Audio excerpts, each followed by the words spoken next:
तीन प्रकार के दुख होते हैं, दैहिक दैविक भौतिक तापा, राम राज्य काहू नहीं व्यापा।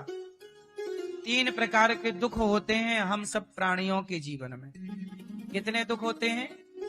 कौन कौन से? दैहिक, जो देह से प्रकट हो, कैंसर हो जाना दैहिक रोग है, भीतर से प्रकट हो गया।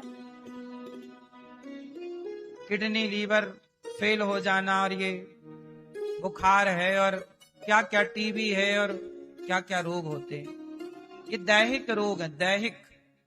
एक होता है दैविक, देवताओं की परेशानी। देवताओं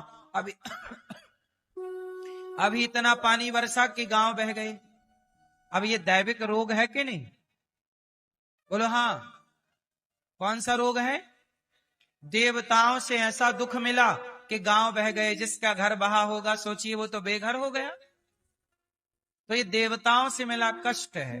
तो दैहिक शरीर से कष्ट, दैविक देवताओं से कष्ट, और भौतिक तापा। भौतिक मतलब बिच्छी ने डस लिया, सांप ने डस लिया, कुत्ते ने काट लिया। भौतिक प्राणियों से जो पीड़ा मिलती है वह भौतिक कष्ट है, भौतिक ताप है। ये तीनों ताप, देह के ताप, देवताओं के द्वारा ताप, अधिक सर्दी, अधिक गर्मी, अधिक बारिश, और भौतिक प्राणियों से, ये सारा दुख दूर हो सकता है। जो भगवान की शरण में रहेगा वो संसार के हर दुख से बचा रहेगा। दुखी कौन है? जो भगवान से दूर है। जो धर्म को समझता है वो दुखी नहीं है। अच्छा बताइए दुख क्या है? मैया हो गया मोबाइल का काम। सुनो, दुख क्या है? आप बताओ दुख किसे कहते हैं? आपको दुख है? क्या दुख है?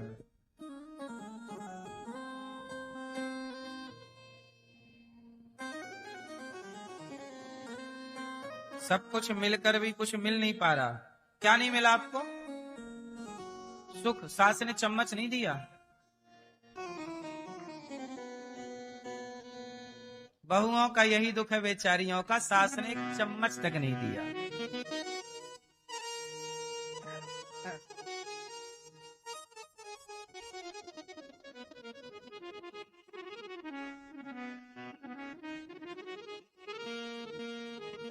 तो फिर ऐसा करो कि चम्मच लो और पति वापस करो।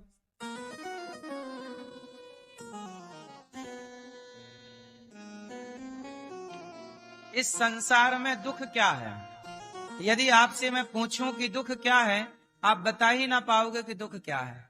आप कहोगे वो हमें परेशान करता है, वो हमारी बात नहीं सुनता, यहाँ दर्द होता है, हमारी बेटी का ब्याह नहीं हो रहा है, हमारा घर नहीं बन रहा है। ये कोई दुख नहीं है,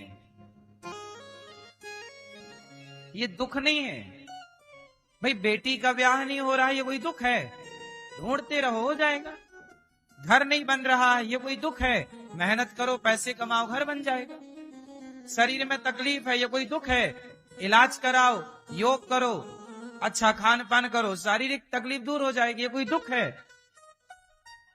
ये जिन्हें एक्चुअली आप दुख कहते हैं वो दुख नहीं है, वो आपकी लापरवाही है, वो आपकी अकर्मण्यता है, और आप उन्हें दुख का नाम देते हैं। सच्चाई अब आप ये न बता पाओगे कि दुख किसे कहते हैं। चलो आप बताओ दुख किसे कहते हैं? आप बताओ, आप बताओ दुख किसे कहते हैं?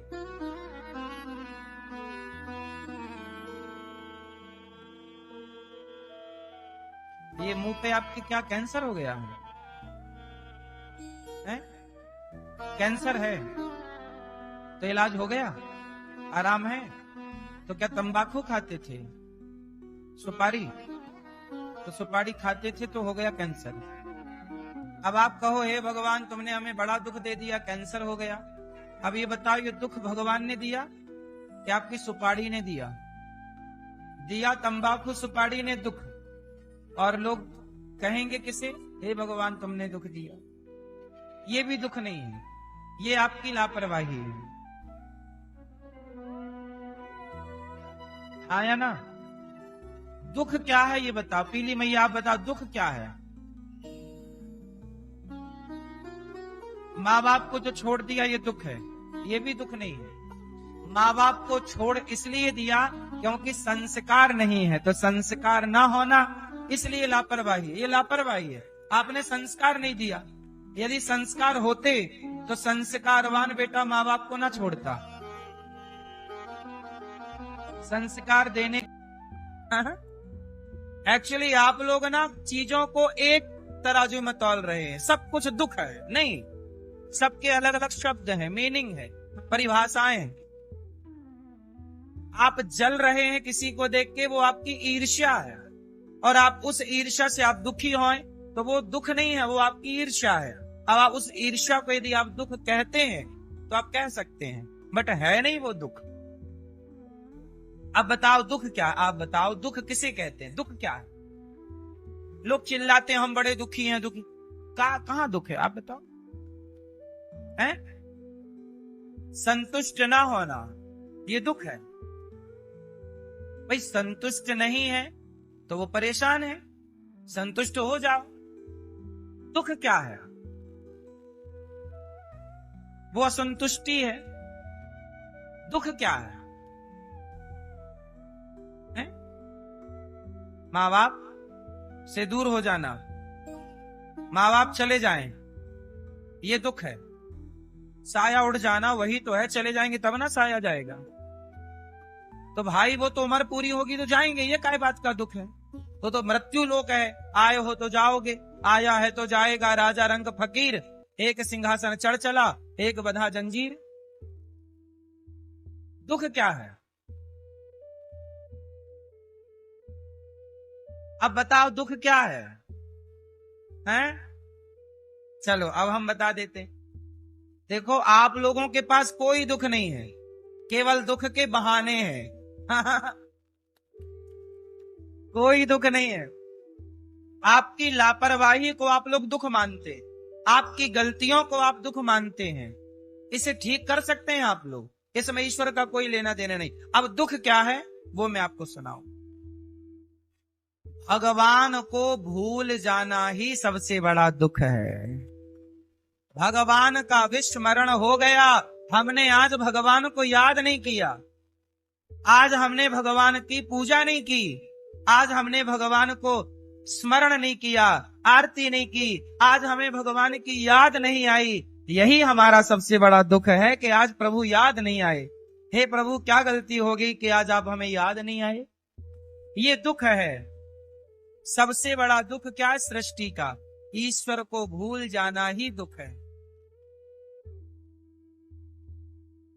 परमात्मा का स्मरण न होना ही, आज आपने ईश्वर को याद नहीं किया, आज आप दुखी हैं, यही दुख है। लेकिन आप लोग इसे दुख नहीं मानते। अच्छा आप बताओ सुख क्या है? आप बताओ भैया सुख किसे कहते हैं? क्या सुख है? क्या सुख है? हाँ, भगवान को भूल गए ये दुख है, और भगवान याद आ गए स्मरण है, ये सुख है। बाकी कोई सुख दुख नहीं है संसार में। बाकी तो सब हालात हैं, बाकी तो सब परिस्थितियां हैं। हमने जो कर्म किया था वो हमें प्राप्त हो रहा, अच्छा या बुरा, वो हमारे कर्मों का दंड है। दशरथ जी तड़प रहे हैं, राम राम कह रहे हैं, ये दशरथ जी के कर्मों का दंड है। दशरथ जी दुखी नहीं है, दशरथ जी के प्राण निकल रहे हैं। राम राम कहाँ हो राम? दशरथ जी के राम चले गए ना वनवास 14 साल के लिए। हा राम हा राम। ये दशरथ जी दुखी हैं, मैं बहुत दुखी हूँ, आज मेरा बेटा वनवास चला गया। ये दुख नहीं है, ये आपके कर्मों का दंड है। ये आपके कर्मों का क्या है? कर्म दंड है। आपने भी किसी माँ बाप को तड़पा तड़पा के मारा था, श्रवण कुमार को मार दिया था तो उनके माँ बाप तड़प तड़प के मर गए थे। जब आपने किसी के बेटे को मारा और किसी का बाप तड़पा, तो आप भी जब बाप बने तो आप भी तड़प रहे हैं। ये कर्म दंड है। ये दुख नहीं है। हाँ या ना? भीष्म पितामह बाणों की सैया पर लेटे हैं, ये कर्म दंड था। उन्होंने सांप को कांटों के ढेर में डाल दिया, उनको बाणों की सैया मिल गई, ये कर्म दंड है। इसलिए मेरी माँ, सबसे बड़ा दुख है भगवान को भूल जाना। इसलिए कहो, हे नाथ, मैं आपको कभी भूलू नहीं, सदा भगवान। 1 किलो सोना दिया हो, माना कि किसी ने दिया आपको सोना 1 किलो नहीं, चलो तोला भर दिया होगा किसी ने, सास ने आपके नहीं दिया तोला भर सोना, पति ने नहीं दिया,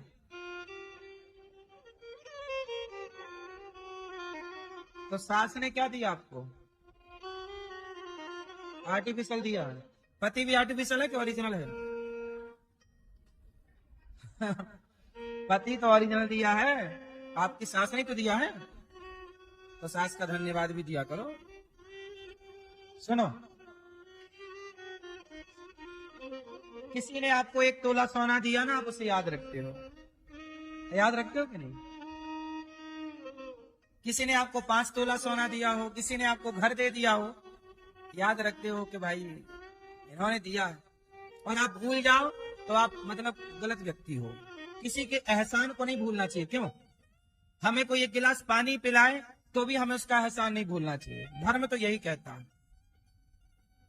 अब सोचिए कि हम लोग वो हैं कि किसी के 1 गिलास पानी को नहीं भुलाते, तो जिस परमात्मा ने हमें देखने को आंखें दी, चलने को पांव दिए, हम उसे कैसे भूल सकते हैं? हर समय उसे याद रखो, क्योंकि उसी ने आपको ये सुंदर सा जीवन दिया है। वो ना होते, वो ना देते, वो अंधा कर देते तो आप कर क्या लेते?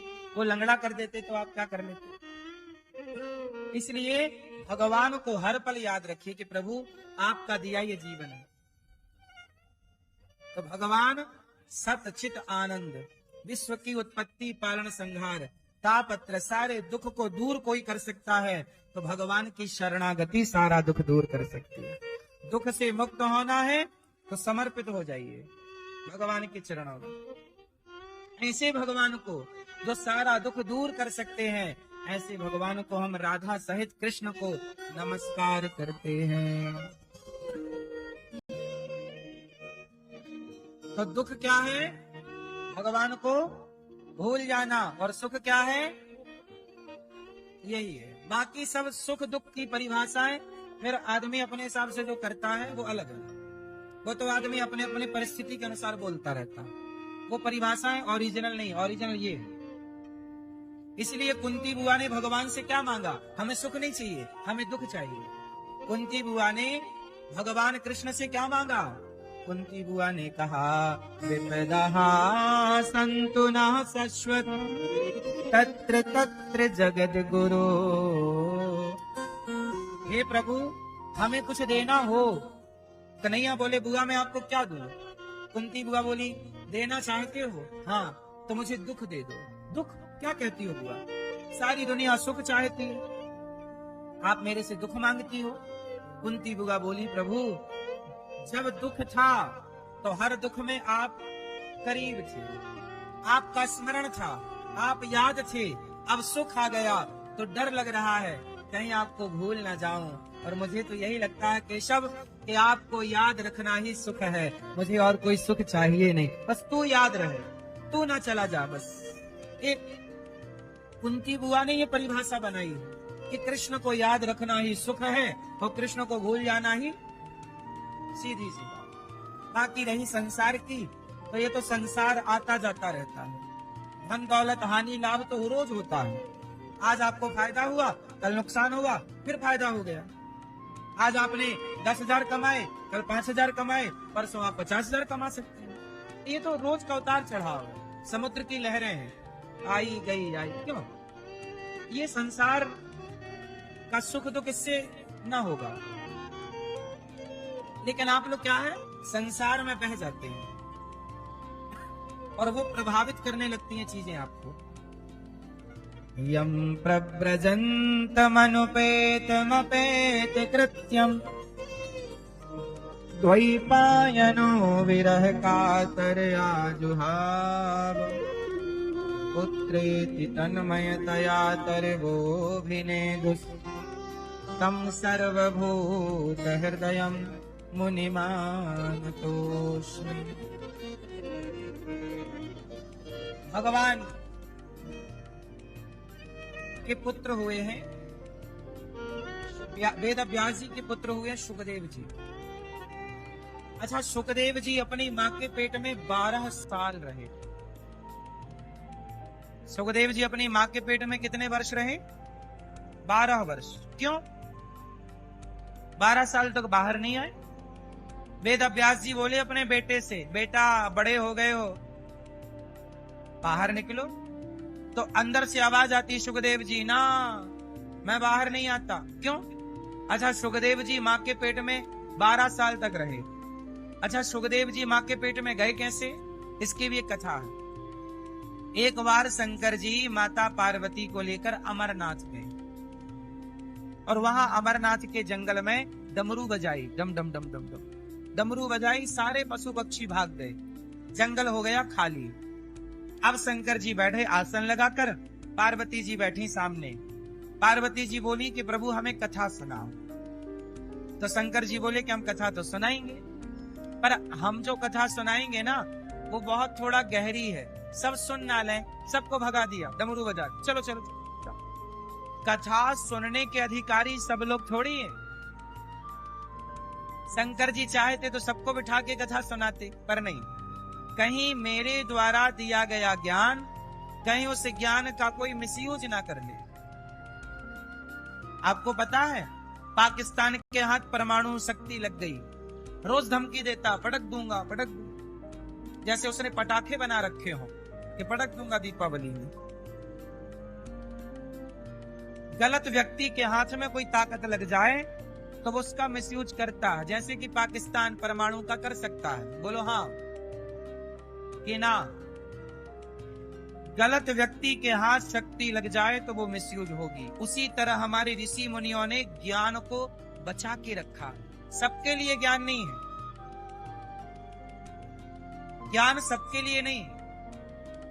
अब जैसे आप लोग भारत के ऋषि मुनियों पे कुछ लोग आरोप लगाते हैं कि पहले तो सबको पढ़ने नहीं दिया गया। पढ़ाई पर सबका अधिकार था, पढ़ो सब, काखा गाघा सब जानो, अयोण रिलरिक सब जानो। लेकिन कुछ ज्ञान था जिस ज्ञान के सब अधिकारी नहीं थे। इसे मैं थोड़ा सा समझाऊं आपको, समझना हो तो, कि कौन सा वो ज्ञान है जिस ज्ञान के अधिकारी आप में से बहुत लोग होंगे तो बहुत लोग नहीं होंगे। और यदि मैं वो ज्ञान दे दूं तो बाजार में किस तरह से मिसयूज हो सकता है, एक उदाहरण से मैं आपको समझाता हूं। तैयार हैं? सुनो। हमारे ऋषि मुनियों ने सामान्य ज्ञान तो सबको होना चाहिए, पढ़ना आए, लिखना आए, बोलना आए, ये सब सामान्य ज्ञान सबको आए। इस पढ़ाई का सबको अधिकार था, पर कुछ ज्ञान था जो सबके लिए नहीं था। जैसे आपने रामचरितमानस में एक प्रसंग देखा होगा, जब विश्वामित्र जी राम लक्ष्मण को लेकर के गए तो राम जी ने ताड़का मारी। और ताड़का मारने के बाद विश्वामित्र जी का यज्ञ पूरा कराया राम जी ने, कराया? बोल हाँ। जब यज्ञ पूरा हुआ उसके बाद विश्वामित्र जी ने राम जी को बिठाया और राम जी को दिव्यास्त्र प्रदान किए। दिए कि नहीं? दिव्य शक्तियां दी। विश्वामित्र जी ने जो शक्तियां तपस्या के बल पर पाई, जो ज्ञान तपस्या के बल पर पाया, वो सारा नॉलेज विश्वामित्र जी ने किसे ट्रांसफर कर दिया? बोलो, राम को ही क्यों किया? राम के पिता दशरथ जी को क्यों नहीं किया? और किसी को क्यों नहीं किया? राम को ही क्यों किया? क्योंकि उस शक्ति, उस ज्ञान के अधिकारी केवल राम थे। तो पात्र देखा जाएगा ना कि क्या ये पात्र है मेरे ज्ञान को धारण करने का। ये हो गई पहली बात। अब दूसरी बात और सुनो। जब रावण की मृत्यु हुई और वो पड़ा ऐसे अचेत, तब आपने एक कथा सुनी होगी छोटी सी। इस कथा के बहुत प्रमाण नहीं है, इसलिए मैं इस कथा को बहुत प्रामाणिक नहीं, फिर भी प्रसंगवश चलती है तो मैं सीख लूं उस कथा से। तो एक कथा छोटी सी है, आपके नॉलेज के लिए है। जब रावण गिरा, राम जी ने नाभि में बाण मारा, वो गिर गया धड़ाम से। तब राम ने लक्ष्मण जी को कहा कि जाओ, रावण मर रहा है, बहुत बड़ा ज्ञानी है, थोड़ा सा ज्ञान ले लो। भेजा था कि नहीं?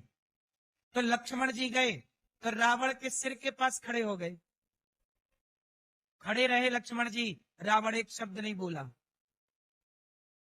लक्ष्मण जी आ गए, बोले राम वो तो कुछ बोल नहीं रहा है, प्रभु वो तो कुछ बोल नहीं रहा है। तो राम ने कहा तुम कहा बात सही है कि गलत? गलत व्यक्ति के हाथ ज्ञान लग गया तो वो चिल्ला रहा है। अब देखो, मैं सत्य से चलता हूं, धर्म से चलता हूं, आप भी सत्य से चलते हैं, धर्म से चलते हैं। 1 रुपए हमारे यहाँ चींटी को मारना पाप है। आप में से बहुत लोग होंगे जो चींटी को भी नहीं मारते होंगे। आप में से बहुत लोग होंगे जो किसी जीव की हत्या करने से डरते होंगे, और कुछ लोग हैं जो तलवार लेके काट ही रहे हैं गर्दन बकरे की और मछली की। तो जो मछली की गर्दन काट रहा है वो कहे कि जी भगवान की मर्जी के बिना पत्ता नहीं हिलता, मैं इसे मार रहा हूं, ये भी मर्जी भगवान। नहीं साहब, तुम्हारे लिए नहीं। जिस जगह ये लिखा है कि भगवान की मर्जी के बिना पत्ता नहीं हिलता, उसके पहले ये भी लिखा है कि सब पर दया करो, दया धर्म का मूल है, पाप मूल अभिमान। तो आपने बाकी चीजें क्यों नहीं फॉलो की भाई? 100 बोलिए, 100 की गिनती तक पहुंचने के लिए आपको 90 पढ़ना पड़ेगा, 91 पढ़ना पड़ेगा। जब तक 50 नहीं पढ़ोगे, 60 नहीं पढ़ोगे, 70 नहीं पढ़ोगे, 80 नहीं पढ़ोगे, तो 100 को क्या समझोगे? जो 1 से 99 तक समझ चुका वो 100 को भी समझ लेगा, और जिसने 1 से 99 को नहीं समझा वो 100 को नहीं समझ सकता। तो जिसने शास्त्रों की बाकी बातें नहीं समझी वो ये बात नहीं समझ सकता कि ईश्वर की मर्जी के बिना पत्ता भी नहीं हिलता। ये ज्ञान उन लोगों के लिए है जो बाकी चीजों को भी फॉलो कर रहे हैं, क्योंकि शास्त्रों में केवल एक ही बात तो लिखी नहीं है, एक बात कहने के पहले और बातें लिखी। संविधान में कोई एक धारा तो है नहीं कि आपने एक धारा पढ़ ली, बाकी धारा से आपको कोई मतलब नहीं। सारी धाराएं आपको पढ़नी पड़ेंगी यदि आप कानून को जानना चाहते हैं तो। बोलो हाँ, ऐसे ही है। धर्म को जानो तो पूरा जानो, आधा जानोगे तो फिर वही होगा कि चोरी करके आप आरोप भगवान को लगाओगे। एक बार ऐसा हुआ, अब इसको पूरा मैं निराकरण करता हूं, इस पूरी घटना का। इसका एक बार क्या हुआ, एक जंगल था, जंगल नहीं, एक बगीचा। उस बगीचे में एक चरवाहा बगीचे के बाहर गाय चरा रहा था। तो बगीचे में ना बाड़ी थी, वो गांव में नहीं होता बबूल का कांटा, कांटों की बाड़ी लगाते हैं गांव के किसान, और कांटे यदि पुराने हो गए ना तो गैया, जरा मौका मिला तो गैया घुस जाती है, बाड़ी तोड़ के गैया फसल में घुस जाती है। ये गाय का स्वभाव है। तो एक बगीचा था, उस बगीचे में बगीचे की तकनवारी करने के लिए कोई व्यक्ति था, बगीचे का मालिक, वो उसका बगीचा था, वो रक्षा करता था, कोई घुसे ना। तो एक ग्वाला था, वो बाहर गैया चरा रहा था, उसकी एक गैया घुस गई, और जब गैया घुसी तो बगीचे का मालिक दौड़ा कि गैया मेरे बगीचे में आई, फसल बिगाड़ रही है। उसने एक डंडा मारा जोर का गैया को, तो बेचारी गैया के सिर पे लगा, और सिर पे लगा तो गैया मर गई। जब गैया मरी तो उस आदमी के पास आई गौ हत्या। कौन आया? पूरा ध्यान से सुनना, यदि ये कहानी सुन ली तो आपको सब आगे का चीजें क्लियर हो जाएंगी, और नहीं सुनी तो कंफ्यूजन फिर भी रहेगी।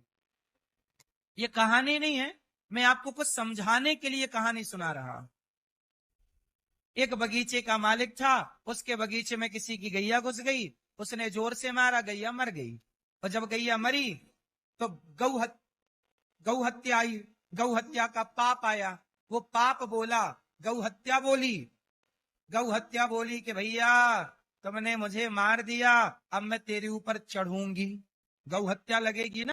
और हाथ में इंद्र का वास होता है। हमारे शरीर के हर अंग में एक एक देवताओं का वास होता है, तो हाथों में इंद्र का वास है। तो ये हाथ यदि ना ऐसे चलते तो तुम कभी ना मरती। इसका मतलब हत्यारा मैं नहीं हूं, हत्यारा कौन? इंद्र है, क्योंकि हाथों में कौन बैठा है? इंद्र। अब हत्या चली इंद्र के पास। अब इंद्र के पास गई हत्या, गौ हत्या। इंद्र बोला आप कौन? बोले मैं हत्या हूँ, आपने मुझे मारा। इंद्र बोले मैंने कहा मारा, मैं तो स्वर्ग बैठा हूँ। वो बोले तुम मृत्यु लोक से आई हो। इंद्र समझ गए कि संसारिक आदमी बड़ा चतुर है। अब इंद्र दौड़े दौड़े